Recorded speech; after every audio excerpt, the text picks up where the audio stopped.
My name is Gavin Evans, and this is my review for The Last of Us Episode 8, and this review will have spoilers, and yeah, it just sucks. It's not just bad, it's not just terrible, this is an atrocious piece of shit. And to understand how much weight that statement has to me, you have to know that Last of Us 2 is my favorite story ever, period. Better than every movie, every TV show, and every other video game, Last of Us 2 is number one. The first game is just below it. I love this story and these characters just to an astronomical degree. And to see them getting butchered this badly, literally, it just sucks. It just sucks. Let's begin talking about the performances. Bella Ramsey is awful here. She just isn't a capable actress in this role. She doesn't bring the amount of emotional weight needed. She can't carry the show, and she's just very bad. Like, whenever she tries to come across as tough, it just feels so forced, while Ashley Johnson just did it with ease. And then you've got Scott Shepherd playing David, and just, he's awful. While I was watching this episode, I'm just like, why did the director say cut and keep that take in? He is so, he's embarrassingly bad here. It's just bad. And you know what? I'm just going to get to it. I hate the fact that instead of just having him be a cannibal, which was interesting and evil enough, they of course had to make him into Neil Druckmann and Craig Mazin's worst enemy, and that's a Christian. This whole trope of evil Christians is just played to death nowadays. I'm sick of it. I'm tired of it. Some movies, some shows can approach it with some sense of depth and nuance, but for the most part, it's just people wanting to villainize anyone who believes anything different than them. It's a chance to villainize your real life opponents and try to make them come across as evil as possible. And I'm really just sick of it. I hated that addition to David because you've already got yourself a great character and you're just adding some unnecessary elements that just feel, well, it's propaganda. Like, that's what they're trying to do. So I hated that, and Pedro Pascal just continues to underwhelm. He just doesn't come across as tough or menacing. You know, when I was watching him torture that guy, all I could think of is how much better would Hugh Jackman be in this show. You know, you see how he is in Prisoners when he's torturing Paul Dano, and I'm just like, see, that's what the actor who played Joel should have brought to this show. But you just don't buy it. And that entire torture scene is fantastic in the games, but here it's just lacking in any bit of grit or atmosphere. You know, in the game it's dark, it feels brutal. While here it happens in the daylight, and it's just has zero weight behind it. I also hate how they got rid of the infected. Of course, you know, it's what they do in this show. But what was so great is that Ellie meets David and she doesn't know if she can trust him.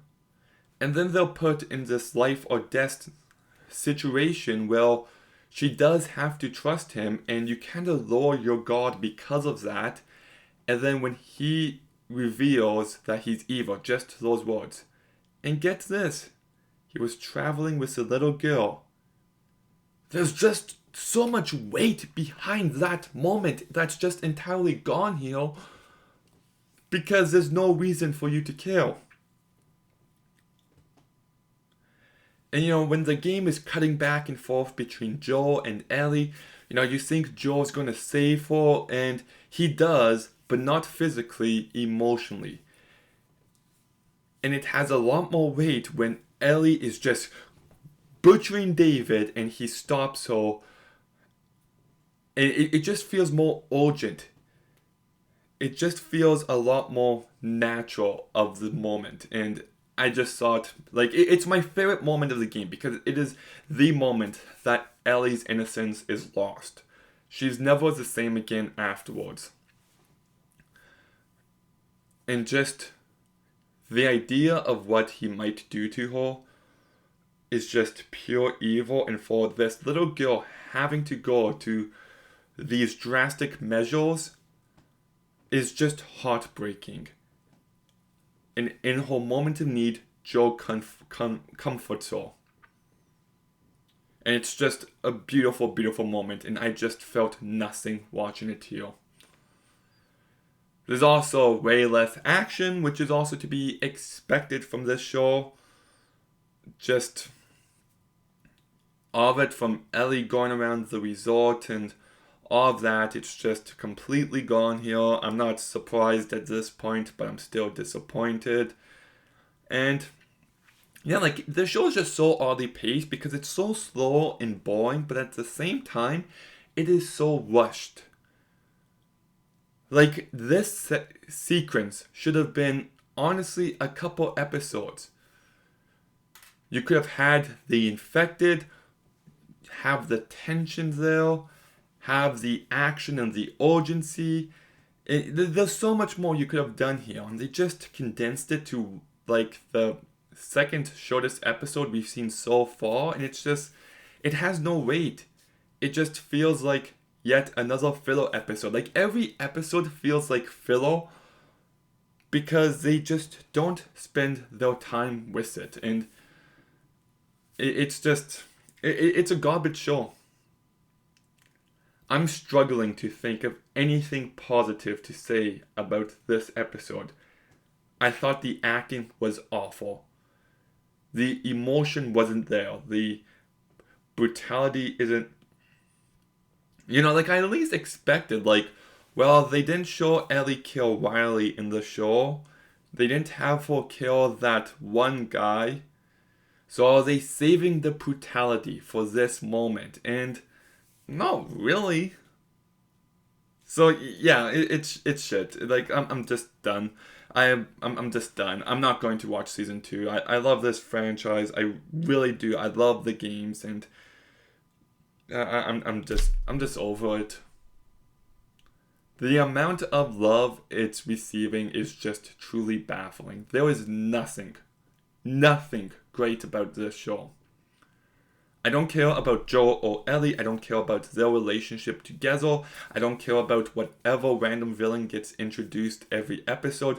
They lean away from the action and horror every chance they've got. It's terribly paced. And yeah, don't get me wrong, the games are progressive, but it always feels like they put the story and characters first. While here, you can see more of their... You can see the progressive themes taking... that's their priority. So, yeah, whatever. I'm done. Have you seen it? What do you think? Like, comment, subscribe, all that fun stuff. Make sure to stay tuned for more videos soon. Gavin, out.